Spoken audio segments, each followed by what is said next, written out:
Les refrains de mon cœur, Frédéric Zetoun. Bienvenue à toutes, bienvenue à tous. Je suis ravi de vous retrouver pour un nouveau rendez-vous des refrains de mon cœur sur RCJ. Aujourd'hui, mon invité fait intégralement partie de nos vies depuis quelques 40 ans déjà, même si on ne la connaît pas personnellement. Son franc-parler et la sympathie qu'elle dégage naturellement fait qu'on a l'impression qu'elle fait partie de la famille. Et il faut dire qu'elle s'est montrée sous le nom de Julie Lescaut durant 22 ans et 101 épisodes chez 12 millions de Français. Oui, 12 millions de Français, forcément, ça crée des liens. Bon, vous l'aurez certainement deviné, c'est Véronique Geneste que j'ai le plaisir de recevoir aujourd'hui. Bonjour Véronique, comment allez-vous ? Bonjour Frédéric, ça va super bien. C'est un vrai plaisir de vous rencontrer. Je vous disais hors antenne que vous aviez meublé nombre de mes nuits blanches. En tout bien, tout En tout bien, honneur. tout honneur. Je l'ai précisé tout de suite avec les rediffusions des Julie Lescaut. Ça n'arrête jamais. Ça n'arrête jamais, non. Bon, là, c'est quand même un peu moins, là, en ce moment. Mais ça, il y en a eu des paquets. Des paquets Sur les chaînes du câble, je pense que si oui, on cherche ça, bien, ça on en y va trouve souvent. Oui.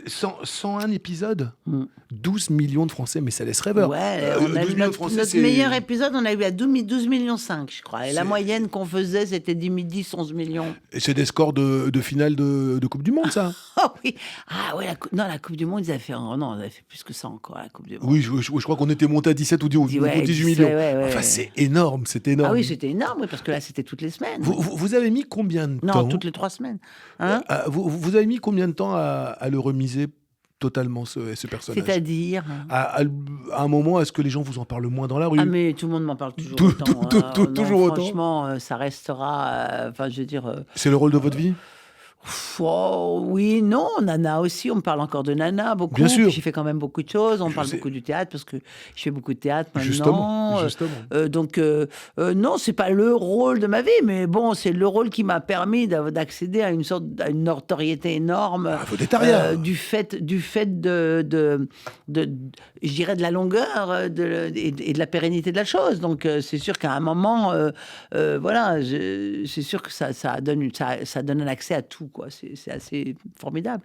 Alors, Véronique, votre actualité aujourd'hui, c'est le théâtre. Une pièce de Jean-Éric Biel, que j'ai connu personnellement imitateur dans les Guignols de l'info il y a quelques 20 ans, et qui signe là sa toute première pièce de théâtre, Révélation, mise en scène par Arnaud Lemort. On va dire sa première comédie parce qu'il a fait d'autres drames. Il a fait d'autres pièces. Il avait fait d'autres drames, d'accord. Je dirais sa première grosse pièce de comédie, oui. Alors, une pièce que vous jouez au Théâtre de Passy, un ravissant petit écrin, le Théâtre de Passy. Ah, merveilleux parce qu'en fait c'est très agréable pour jouer. La scène en plus de ça, toute la scène exploitable, elle est plutôt finalement assez grande. Oui. Parce que quand on joue dans un théâtre à l'italienne, il y a des côtés comme c'est un arrondi comme ça. Des déperditions. Il y a vraiment une perte de Bien place. Sûr. Il y a des angles morts. Et donc là, il y a pour ainsi dire aucun angle mort et c'est vraiment très très très agréable. Alors votre partenaire c'est Daniel Russo. Vous êtes Marie, il est Charles. Ouais.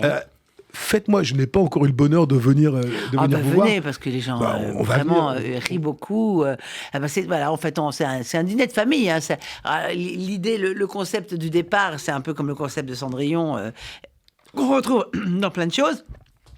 L'idée du départ, c'est un dîner de famille, que leurs filles, ils ont 2 enfants, Alice et Sébastien, et donc Alice a demandé qu'on réunisse la famille parce qu'elle avait une révélation à faire. Quelque chose à nous annoncer. Et là, il va y avoir des révélations en cascade, comme des dominos qui tombent les uns derrière les autres. Et en fait, elle arrive pour nous dire quelque chose, on s'y attend pas du tout, et finalement, on va comprendre au fur et à mesure, à chaque fois, que chacun a des pans de vie comme ça, révélés, des jardins secrets, ignorés, et qui vont aller de nouvelles plus étonnantes en nouvelles plus étonnantes. Les parents vont faire preuve de beaucoup de tolérance et vis-à-vis d'eux-mêmes d'ailleurs.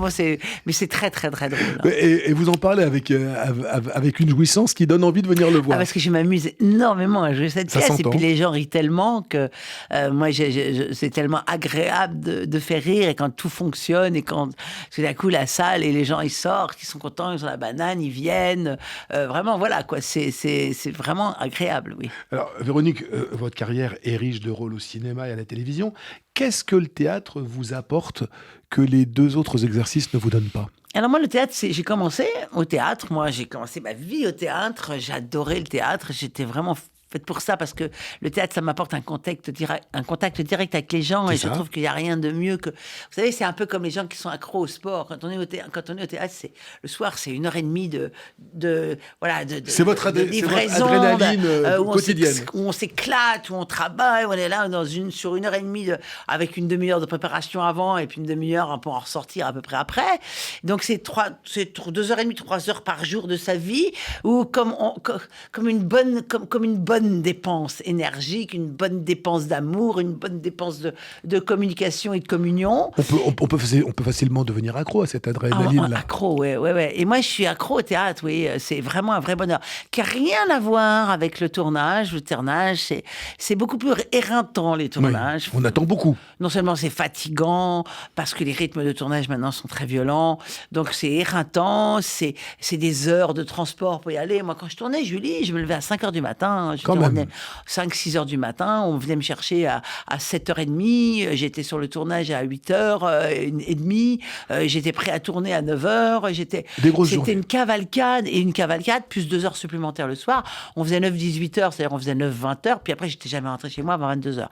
Éreinté, debout toute la journée. C'est très, très, très, très, très, très fatigant.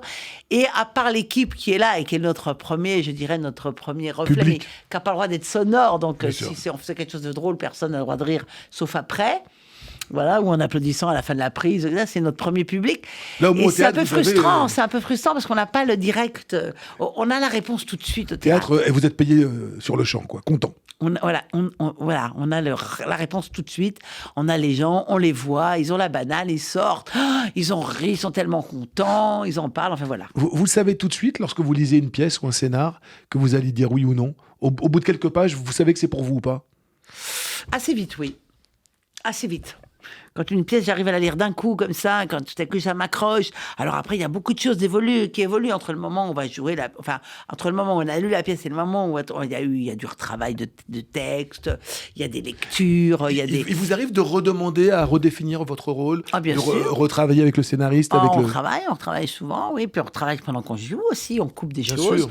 On se rend compte que dans le rythme, etc., il y a des choses, des fois, qui sont trop de bavardage, on en coupe, on préfère faire un vrai silence qui souvent est beaucoup plus payant qu'une parole, oui, un regard appuyé. C'est le boulot avec le metteur en scène, ça. Des fois, un regard appuyé remplace 3 phrases. Et fait gagner 3 rires aussi. Et fait beaucoup plus rire. Parce qu'il laisse une sorte de laps de temps comme ça, de respiration, où les gens, tout à coup... Moi, je vois, là, il y a des espaces dans la pièce où, à un moment, il dit un truc, et moi, avant, je devais répondre quelque chose, et ça fonctionnait pas. Et un jour, on a essayé, réponds rien, regarde-le. Et je le regarde comme ça, et ça le fait. Il se détourne, et là, les gens rient parce que c'est drôle. Voilà, il n'y a pas besoin de mots. Donc, tout ça se met en place au fur et à mesure. Et puis, continue, c'est ça le spectacle vivant, ça. C'est-à-dire que ça continue tous les jours à progresser. Quand vous en parlez, Véronique, on prend toute la dimension du mot jouer. Vous en parlez comme une gosse. Voilà, c'est ça. Moi, je suis restée une enfant quand il s'agit de jouer. Et effectivement, ça garde c'est l'enfance, oui. Moi, je suis restée dans le monde de l'enfance quand on joue au gendarme au voleur. Ou moi, j'ai des gamines qui, à cause de Julie Lescaut, jouaient à Julie Lescaut. Elles étaient Julie. Moi, quand je jouais à Zorro, j'étais Zorro. Quand je jouais à Belle et Sébastien, j'étais Sébastien. Ou j'étais le chien, d'ailleurs. Des fois, je m'en fous. Voilà. Mais c'est le monde de l'imaginaire. C'est le bonheur. Jouer, c'est vraiment, le mot est vraiment bien choisi. Oui, c'est jouer. Véronique, je vous propose de jouer à découvrir votre univers musical. Durant cette émission, vous avez eu la gentillesse de nous livrer, je vous en rappelle le principe, vous nous avez livré en amont quelques chansons qui ont compté dans votre existence. On va comme ça se promener pendant un petit bout de temps dans une conversation à bateau rompu autour de vos préférences musicales. On écoutait quoi chez vous lorsque vous étiez petite ? Alors chez moi, c'était beaucoup. Ma mère, elle écoutait Brassens, Brel, la chanson française. La chanson française. Oui. Et votre papa qui était médecin, je crois. Ouais. Aznavour et des choses comme ça. Il y avait aussi... et puis moi, j'écoutais Claude François, Johnny Hallyday. J'écoutais aussi... Enfin, il y en avait beaucoup. Il y a eu Antoine, à l'époque des Yéyés. Il y a eu tout ça. C'était important dans votre vie, et c'est toujours important dans votre vie de vivre le matin en musique, d'écouter de la musique en voiture. Oui, j'écoute beaucoup de musique, oui. De la chanson. Ouais, mais j'écoute de tout. Et puis, ça peut être aussi du classique, ça peut être des bandes originales de films, ça peut être ça peut être de la classique aussi, du piano, n'importe quoi. Je suis très éclectique, je vais dire, en musique. Alors, vous nous parliez d'Antoine, voilà, quelqu'un qui vit comme vous, enfin, qui est originaire de Corse, la Corse où vous vivez maintenant, Pierre-Antoine Muraccioli, de son vrai nom, en 66, exactement. Donc, vous aviez 10 ans, je crois, en 66. En 66, ouais. Vous aviez 10 ans. Ouais. Et Antoine chantait les élucubrations. Moi, j'ai un souvenir très précis, mais vous allez surtout me raconter. Je revois mes parents me sortir du lit en 66, moi j'avais 5 ans, pour voir pour la première fois au palmarès des chansons un chanteur qui avait les cheveux longs. On n'avait jamais vu ça. Il avait les cheveux qui lui arrivaient aux épaules. Guy Lux le présentait comme un phénomène de foire. Moi, j'adorais. Et donc, racontez-nous pourquoi lui et pourquoi cette chanson. Parce que la chanson, c'était justement les élucubrations, et je trouvais qu'elle était très drôle. Elle était très drôle. Elle cassait un peu tout le monde. Elle cassait les codes. Elle était inspirée par Bob Dylan. Et puis justement, c'était ça, les cheveux longs. Ma mère m'a dit, Antoine va te faire couper les cheveux. Je lui ai dit, ma mère, dans 20 ans, si tu veux. Et c'était un petit peu la révolte et la révolution. Et moi, j'avais 10 ans. Et pour moi, c'était une ligne de conduite. C'était mes parents, ils vont me dire ça. Et puis, d'accord, ok, mais pas tout de suite. Et puis laisse-moi vivre ma vie. C'était un peu l'idée quand même. De la crise d'adolescence. Non, presque, ouais. Bon, moi, j'étais dans une pension. J'étais une école de pension. C'était l'année où mon papa allait mourir. C'était des années un peu compliquées aussi. Mais malgré tout, on reste une enfant. Et puis, même si tous ces drames sont là, la vie continue. Parce que c'est des choses ponctuelles. Et puis, 6 mois avant, c'est plus 6 mois après. Voilà. Et donc Antoine, il était très, j'adorais. Moi, j'écoutais. Puis avec mon frère, on avait une station de radio tous les deux. D'accord. Ah ouais, moi, de toute façon, à 6 ans, je faisais des spectacles de marionnettes. À 10 ans, je faisais de la radio. Le virus du spectacle était déjà. Mon père, il avait un Nagra, et donc on avait pris le Nagra. On faire des interviews de radio. On chantait des chansons, on passait, on a interviewé les patients de mon père dans la salle d'attente. On racontait des blagues. On enregistrait ça sur des bandes qu'on passait après. Vous savez qui accompagnait Antoine à l'époque? C'est des gens qui sont devenus extrêmement connus et qui ont fait du cinéma et qui ont été extrêmement connus. Pour une antenne en musique?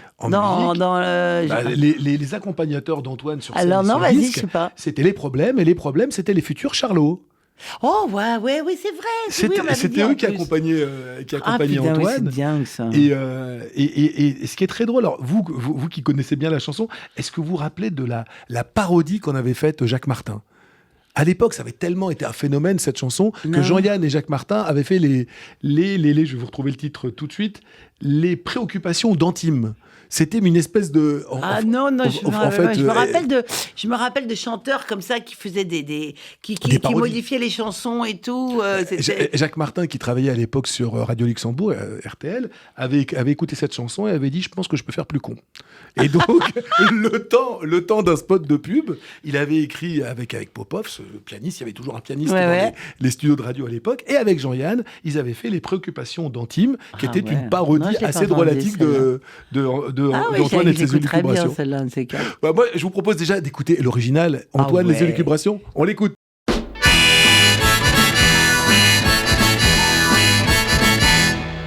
Oh yeah!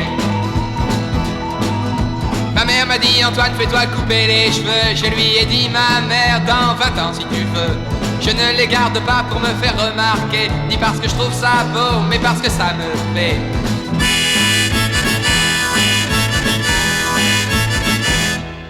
Oh yeah!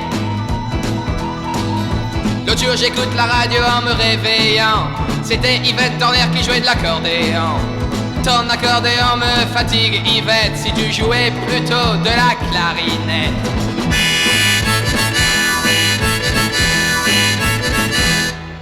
Oh yeah!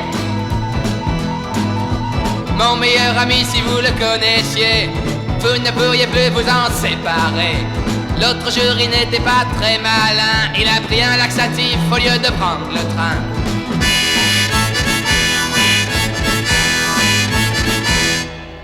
On vous entend. Dites-moi, Véronique Jeunesse, chanteuse, c'est quand?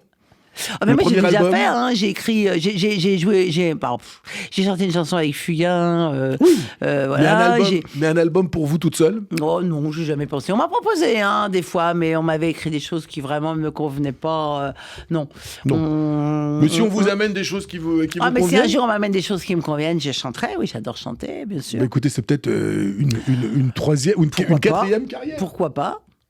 La philosophie de vie d'Antoine, cette espèce de liberté de cet artiste toujours revendiqué, ça vous parle? C'est un peu vous, ça aussi. Oui, moi j'ai toujours été extrêmement libre. Avec mon frère, on écoutait énormément de musique, on faisait beaucoup de choses, on était dans un domaine très, très fantasmagorique. On était tout le temps dans la création. Lui, il écoutait beaucoup. Mon frère, il voulait être metteur en scène d'opéra. Moi, je voulais être comédienne depuis toute petite. Mon père m'appelait Sarah Bernard. J'apprenais des poésies par cœur toute la journée, que je récitais à mon père quand il rentrait. Voilà, je faisais partie de la première troupe de théâtre de l'école. Moi, c'était vraiment ma vie. Oui, l'imaginaire, c'était ma vie. Donc, j'ai toujours été là. Et donc, l'imaginaire, c'est aussi la liberté. C'est ça. Et vous avez toujours eu votre franc-parler. Le moins qu'on puisse dire, c'est que vous ne maniez pas. Oui, je me faisais virer des cours déjà quand j'étais en pension. On me disait, Et la langue mais de c'est bois le est regard, polie. mademoiselle. Vous êtes effrontée. Je dis, mais pourquoi taisez-vous. Mais pourquoi Et la langue de bois, ça n'a jamais été votre truc. Ça vous a joué des tours dans votre carrière? Oui, non. Vous savez, les tours. Le tour que ça joue une année n'est plus un tour l'année d'après, parce qu'on se rend compte qu'on a même été dépassé dans les tours. Donc, Et puis je crois que fondamentalement, ça j'en va. ai rien à foutre. Voilà. Non, c'est pas ça. C'est même pas que j'en ai rien à foutre.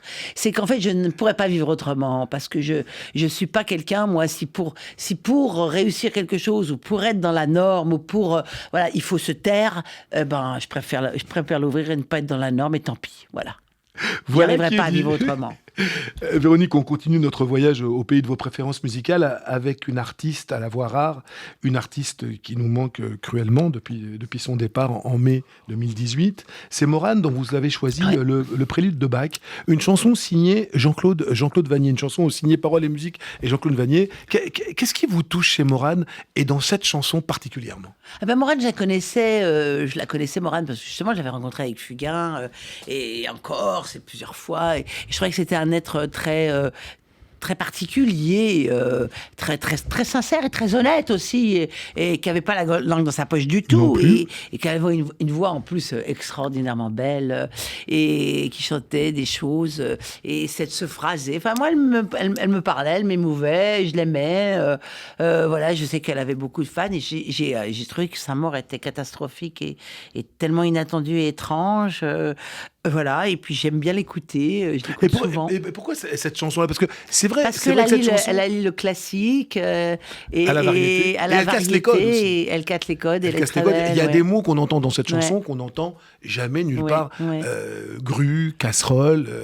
D'ailleurs, c'est une chanson que Morane ne voulait absolument pas chanter. Elle l'a racontée à plusieurs reprises. Bonheur de la rencontrer. Elle ne voulait pas la mettre dans l'album. Il a fallu vraiment toute la force de. Elle avait dit à Jean-Claude Vannier, à qui l'on doit aussi beaucoup d'autres chansons pour beaucoup d'autres artistes, qui fait aussi une carrière d'interprète. Elle avait dit à Jean-Claude Vannier, avec tout le respect que j'ai pour vous, c'est pas mes mots, je pourrais jamais chanter ça. Elle les disait bien. Hein. Elle les chantait magnifiquement bien. Ouais, hein. Et c'est Marc Lambroso. Il faut de temps en temps aussi citer les producteurs qui ont du talent. Marc Lambroso qui présidait aux destinées de la carrière de Morane chez Polydor à l'époque, qu'il avait convaincu d'enregistrer cette chanson en disant vraiment ce serait une formidable erreur de ne pas mettre cette chanson dans l'album. Quand les chansons cassent les codes, Queen par exemple, il n'aurait jamais sorti comme Hungarian Rhapsody parce que c'est trop long. Qui échappe aussi à tous les formats. Qui échappe à tous les formats et qui est une de mes chansons préférées. Donc je veux dire, c'est tellement magique. Moi je trouve que quand les chansons sont pas là où vous les attendez, je trouve ça extraordinaire. Il y a des rôles, vous aussi, que vous avez refusé parfois et que vous avez regretté d'avoir refusé après. Ouais, j'ai pas regretté. J'ai regretté parce que les films ont eu du succès et que je me dis j'aurais peut-être dû le faire. Mais non, j'ai pas regretté parce que je l'ai refusé parce que ça m'intéressait pas. Et finalement, je me rends compte que les films ont eu du succès, mais que la fille qui a joué le rôle qu'on m'avait proposé, elle est oubliée aujourd'hui parce qu'en fait, c'était les rôles masculins qui étaient intéressants et pas les rôles féminins. Voilà. Donc, vous n'êtes pas de quelqu'un qui maniait beaucoup le regret, j'ai l'impression. Non, je n'ai aucun. j'aime pas avoir des regrets. Moi, j'avance et j'accepte ce que je fais. Et je trouve que les regrets, c'est regarder en arrière. Moi, je regarde toujours en avant. Donc, je peux pas avoir de regrets. J'accepte les décisions que j'ai prises. Et je peux me dire... Alors, on me disait, tu préfères les regrets, les remords. C'est sûr que je préfère les regrets aux remords parce que j'aime pas avoir à me reprocher des choses pas bien que j'aurais faites. Mais disons que les regrets, je trouve que c'est regarder vers le passé. Et moi, je ne regarde pas vers le passé. Votre plus beau rôle, c'est le prochain ? Oui, toujours. Toujours. Toujours, oui. Véronique, je vous propose d'écouter le prélude de Bach, chanté magnifiquement bien par Morane. On écoute. Lorsque j'entends ce prélude de Bach par Glenn Gould, ma raison s'envole vers le port du Havre et les baraques et les cargos lourds que l'on rafistole et les torchères, les grues patraques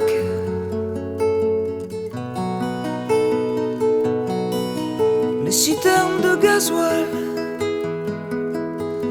et toi qui courais dans les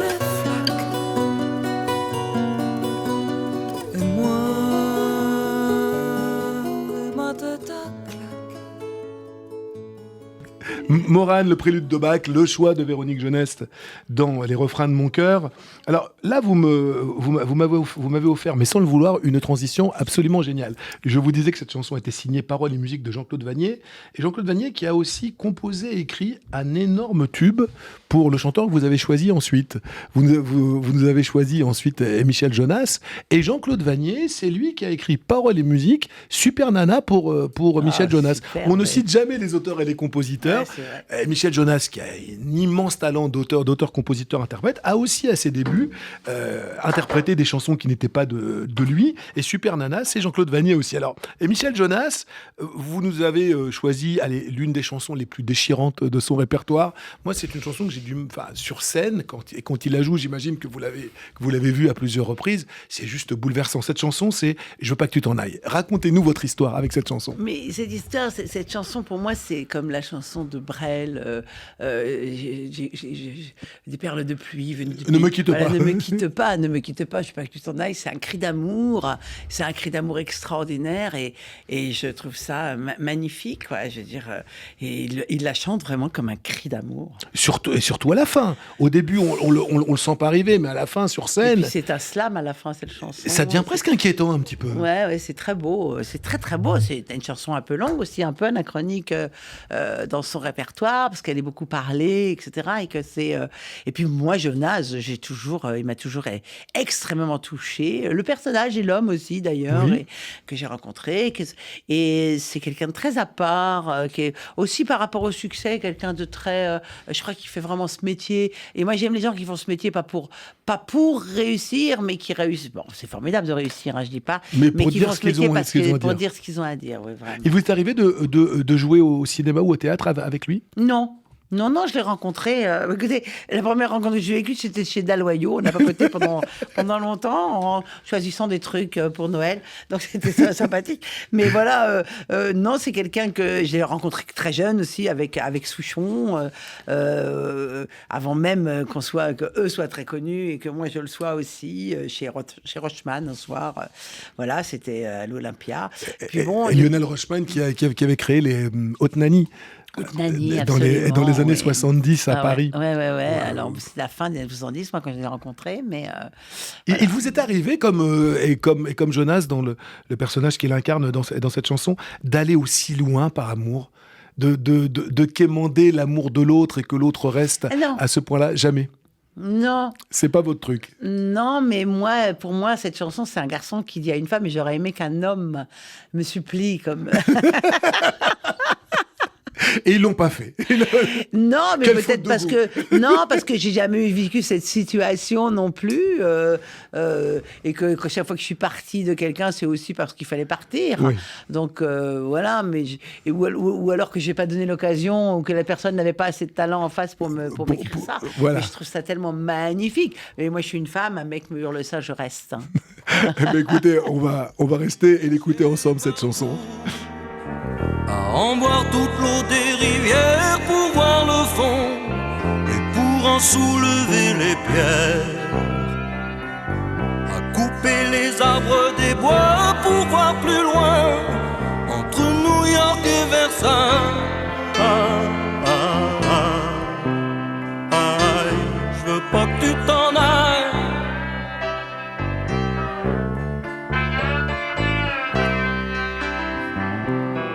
Je voulais des vagues et des S, avec une à moi ma déesse, et je roulais tout en zigzag et n'importe où, avec mes confettis, mes blagues, jetés aux pieds des gens dans les soirées. Je vais quand même tout raconter à nos auditeurs. J'ai en face de moi Véronique Jeunesse qui chante excessivement bien, mais il faut absolument que vous le fassiez, cet album, qui danse aussi, qui fait des chorégraphies. Non mais franchement, allez, et le disque, c'est pour bientôt, il faut vous lancer. Il faut... Je suis incapable d'écrire quoi que ce soit, moi, en musique. Il y a des auteurs comme Michel Jonas qui peuvent tout alors là, si Michel il m'écrivait des chansons, alors c'est évident, hein. En attendant de vous voir sur scène en train de chanter, moi j'invite vraiment le public à venir vous voir au Théâtre de Passy. Ah ouais, ils vont s'amuser. Donc le mardi, du mardi au samedi à 21h, le dimanche à 17h, Révélation, une pièce dont on sort avec la joie de vivre au cœur. La banane, le bonheur. C'est au Théâtre de Passy, oui. C'est un tout petit théâtre, mais qui vraiment est un petit écrin absolument charmant. Véronique, c'était un vrai plaisir de vous avoir à ce micro et de faire votre connaissance. Une toute dernière question que je pose à tous mes invités. Quel est à ce jour le plus beau cadeau que vous ait fait ce métier ? C'est de jamais me laisser tomber. C'est de continuer à le faire. C'est de continuer à le faire. C'est que j'ai une chance inouïe. Quand je me remets sur le marché du travail, j'ai tout de suite du travail. Et ça, c'est une chance hallucinante. Est-ce qu'on peut parler de travail dans votre cas ou de passion ? C'est pareil, travail, quand passion. vous en parlez, c'est quand même du travail, j'aime le travail. Et c'est du travail dans le fait où je gagne ma vie aussi. Donc c'est du travail, c'est un travail, mais c'est une passion et je le fais c'est de l'artisanat. Merci beaucoup Véronique. Alors on souhaite vraiment cette pièce et foncez la voir au Théâtre de Passy. Et puis on vous donne rendez-vous très vite à nouveau pour mon nouvel album, jeux, pour mon album et pour votre premier album. Merci beaucoup, à bientôt. Il n'y a pas de quoi, au revoir. Merci.